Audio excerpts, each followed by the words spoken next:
Hello everyone, it's Jamal Thomas. Welcome to the Progressive Soapbox. So, I got back in town. I'm back at my tower of sorts, looking out at the world. And I intended to do one story, and this story came up, and I think this story takes precedent in regards to importance. This is in The Guardian. White House's crime scene. How Robert Mueller is closing in on Trump. There's a grand jury in Washington, D.C. The special counsel's team is full of experts in financial crime. On Russia, the president can feel the noose closing in, or the net closing in. Even in that statement by itself is a little bit weird. The special counsel's team is full of experts in financial crime. On Russia, the president can feel the net closing in. All of this was predicated on this idea that Trump was helped by Russia because Russia hacked the election. And now they're jumping to financial crime. Now here's the thing. I actually believe Donald Trump is probably guilty of something in regards to financial crime. My problem with this is it's predicated on this idea that Russia hacked us, which I don't believe is true. I don't believe it's true. I think it's a bogus story. Now, I think it's a bogus story for multiple reasons. Julian Assange consistently said Russia didn't do it. Russia didn't do it. Russia didn't do it. Julian Assange also consistently tweeted out Seth Rich. Julian Assange has even gone so far as to inject Seth Rich into a conversation that had nothing to do with Seth Rich, bringing up this idea of the people who essentially leak us information are in a dangerous position, noting Seth Rich. Now, that's not necessarily saying that Seth Rich was killed by the DNC or anything else. No. Seth Rich could have just been killed just being in a particular neighborhood. Any random person can be killed at any random time. That's not really what we're talking about. We're talking about whether or not the information that was at the DNC was leaked or whether information was hacked. They're consistently saying hacked. The mainstream media has consistently screamed hacked. The Democratic Party has consistently screamed hacked. Now, the question is, does each of those edifices have something to gain in saying this narrative? Meaning, for mainstream media, does it not put asses in seats? And do you believe that mainstream media is in collusion with the parties? Meaning, when we're talking about the establishment, we're talking about all of it. And whatever you want to call Donald Trump bucked the typical language or the orthodoxy. When Donald Trump got in office, those things were for the most part were lies. But if you remember, Donald Trump was against the TPP. Donald Trump openly kind of made this point of not necessarily believing the information coming out of the FBI and the CIA just because they're the FBI and CIA. And you can imagine that in and of itself raised some eyebrows. Him making the point of, look, I don't want a Cold War. I want to be conciliatory with Russia. That raised some eyebrows.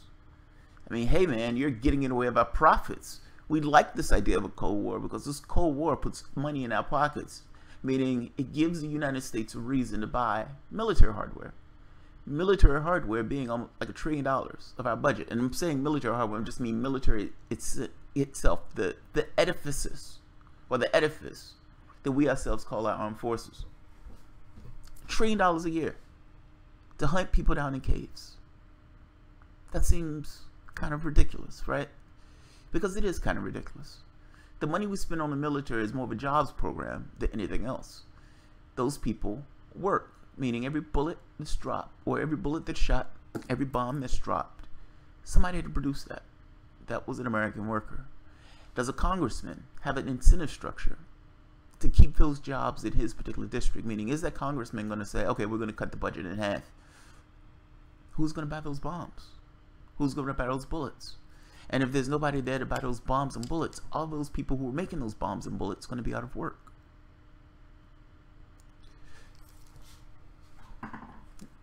It's, oh man. Look, in my capacity doing this channel, I went with this idea of, be the integrity. Be the integrity. I took it as the slogan of the channel. Be honest. Be earnest. Be a goddamn human being when you're relaying the news and relaying your stories. But be honest and be earnest. I don't like Donald Trump. I think he's a horrible fucking person. I think the things he's going to do in that office, particularly in regards to, well, the 99%, is going to be pretty ghastly. Now, that being said, you can understand that if I dislike somebody, there's a certain incentive in me randomly or going after the person somewhat hard just because I dislike the guy. Meaning, even in the things that the person does that I like, to kind of turn a blind eye to, but exaggerating the things that I dislike. So there's a certain push in the sense of saying, if the ship is sinking, throw more water on it. But this feels wrong, man. And in stories that I've done in the past, particularly with Donald Trump, I try to be fair and earnest in regards to how I relate those stories. Based on my value system. My value system is there for the world to see. I put my stake in the ground on humanism. What preserves life? What embellishes life? What allows that person to be a whole human being? And when that person is a whole human being, will that person shine? I think so. I think so. The problem with this one is, this seems bogus to me. They're using a bogus claim in order to take down a president. That's a little disturbing to me. The public itself, whatever you want to say it, the public itself chose reality show hosts over Hillary Clinton. They did it for a reason. They wanted something different. And this toppling of Trump in this sense, in this way, to put in Mike Pence, essentially status quo 101, is problematic, particularly when the country did not want status quo 101. And beyond that, it gets also problematic from the standpoint of what the public wants is not articulated in our political process. The whole entire point of the political process is to put people in office that the public itself wants and allow those people to essentially make decisions to represent the interests of the public. When you reach a situation where the people who are up for office or the people who are trying to take those spots are not what the public wanted, nowhere near what the public wanted, that the public for the most part despises the media establishment and our political establishment. That's dangerous and problematic. That's all I'm saying. Yes, Donald Trump is immensely disliked, but there's something a little disturbing about using a lie to take down a president. The prior Republican president murdered 1 million people. Literally invaded a country that didn't do anything to us, lied this country into a war, killed 1 million people, destabilized an entire region. He's painting now. We look forward, not back. The president was involved in torture. That president was torturing people to try to create a link between 9/11 and Saddam Hussein. It's known. It's not a secret. He's painting right now. He's not in a prison. I don't know what they're trying to get Donald Trump on. They started with this idea of Russian hacking, and now they're into financial crimes. Are there financial ties between Trump and Russia? Maybe. Probably. I would not be shocked if that was the case. The point I'm making is, all of this was predicated on Russia hacked us. The sanctions that were passed were based on Russian hacking. And now you're talking to me about financial crimes. If there was no inciting incident, meaning if Russia didn't hack us, how are you jumping to financial crimes?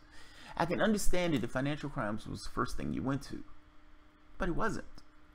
This was predicated on a lie that bothers me, immensely bothers me. You're talking about taking down the president of the United States. So let's read the story a bit.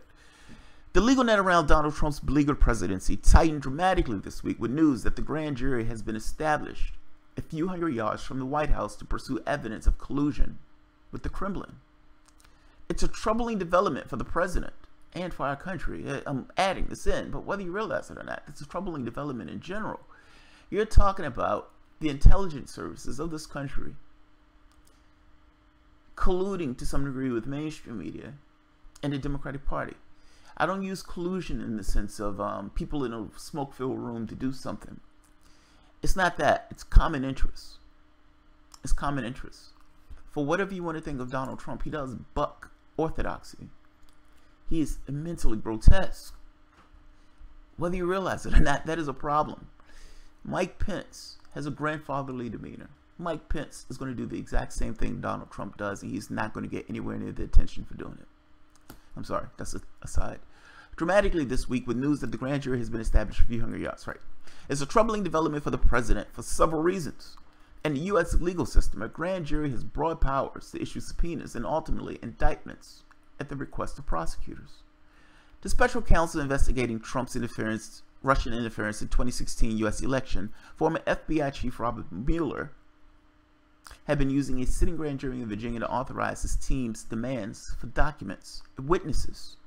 The convening of a separate grand jury in Washington suggests that Mueller team, working in a suite of offices a few blocks walk from the 20-odd jurors sit, or walk from where the 20-odd jurors sit.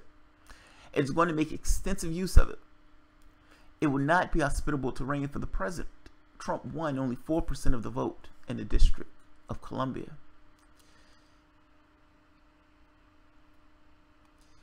Here's the thing, that just means that the case is expanding. So it's not a situation where Mueller's case is winding down. Mueller's case is expanding. His scope of his case is expanding. He's asking more questions. He's looking into more areas. And yeah, that looks pretty bad for Trump. If he's finding anything that's saying, hey, there's a little something here, and there's a little something here, he's following breadcrumbs and he's finding something big. Yeah, that's a problem for Trump. The question for us is this somewhat of a coup? Yes, I'm using the C word.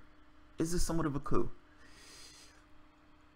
Say, for example, so Hillary Clinton loses the election.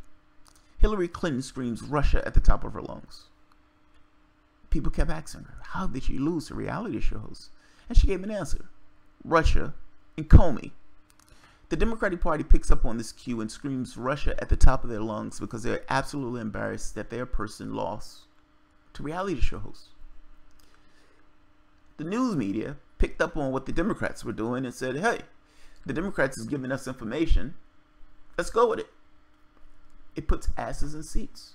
You have a huge following of people who hate Donald Trump's guts, and anything bad that you can say about Donald Trump is going to put an ass in a seat. Reality has nothing to do with it. Truth has nothing to do with it. It puts asses in seats. I'm incentivized because, yes, I'm news, but I'm also a profit-seeking enterprise. So, yes, I'm incentivized to give you news that's advantageous to me, that will put asses in seats, not necessarily because you need to know that information, but because that information accrues a certain amount of profit.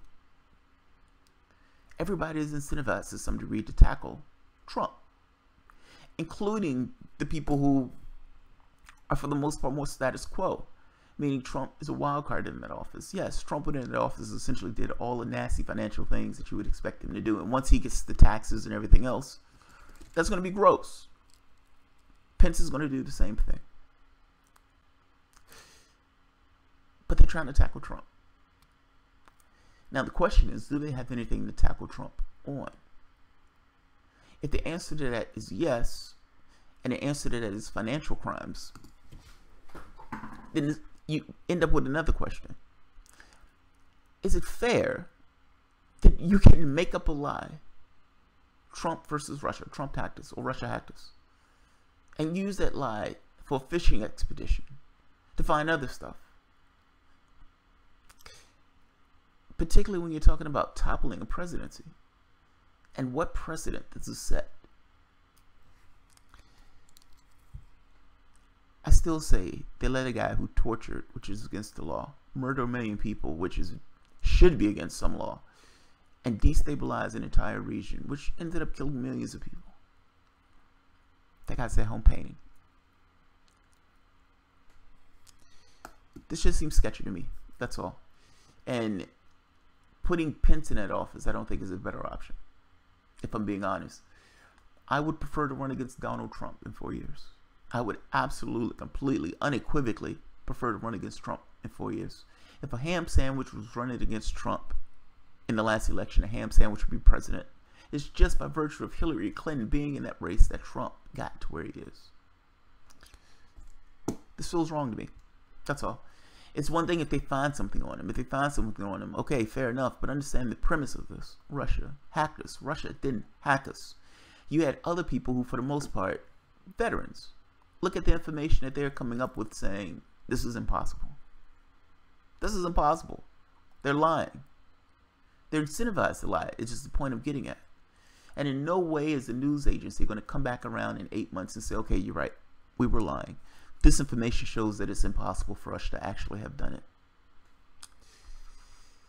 But we'll see. We'll keep an eye on it. Let's see if Trump actually does have something hiding in his cupboards. You should have shown your taxes, dude. You should have shown your taxes. These attacks look that much worse because you didn't show your taxes.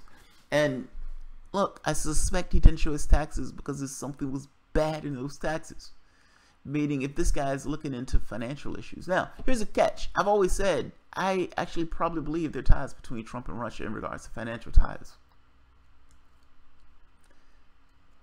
Question, however, is slightly different. Is it right? Is it okay? Should it be okay for a party to make up a lie, for a news agency to carry that lie, all the way to the point of getting an investigator to look into a president and then expand that investigation into other things that are separate and distinct from the lie that the people made originally? Even if they find something, it's predicated on something that was untrue.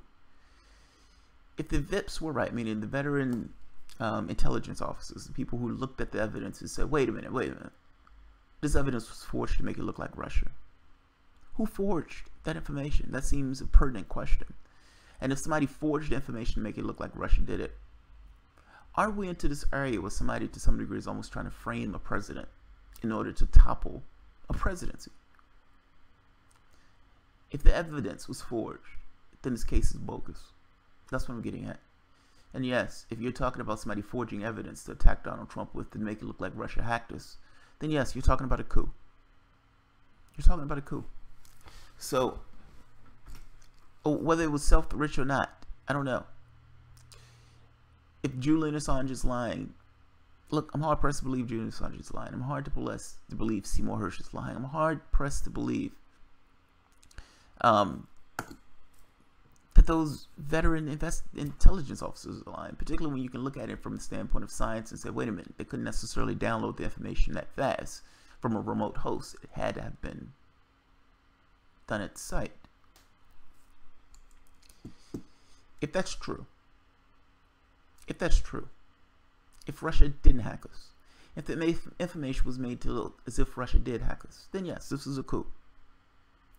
All of this, and the reason I'm saying coup, and I'm going to leave it at this, I'm saying coup only because coups are not just this thing of somebody with uber force taking over the government. Coups can also be a sea change, meaning from one particular candidate to another candidate, or one person in an office to somebody else who they think is more appetizing to them, somebody who toes a particular line, who has a particular cadence, who looks a particular way that the person who they're trying to get out that office doesn't necessarily have.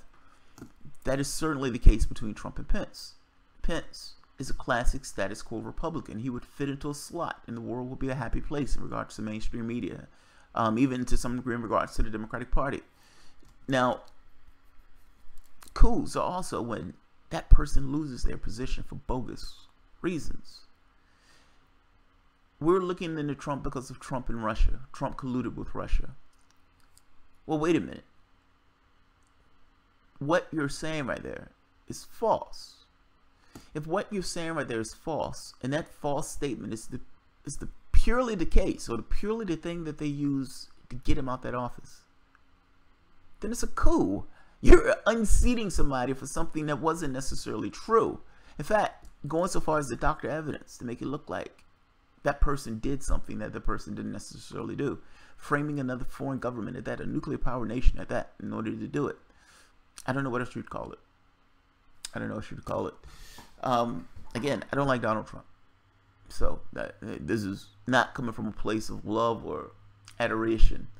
it's more so coming from a place of, I am mentally uncomfortable with forging evidence to topple a presidency. So, particularly when what you're trading for is not better. It's not better. It's not a better option. So yeah, I'll leave it at that. I don't want to belabor the point. This just seems sketchy. I'm going to put this article down. It's funny, I tried to do this video yesterday and it was running way too long. And earlier today I see an article by Glenn Greenwald talking about something similar, saying this looks immensely sketchy to me. I'm going to put both articles down at the bottom. Alright guys, if you enjoy the content, feel free to share, write, subscribe. You can always support the work through Patreon. Thank you.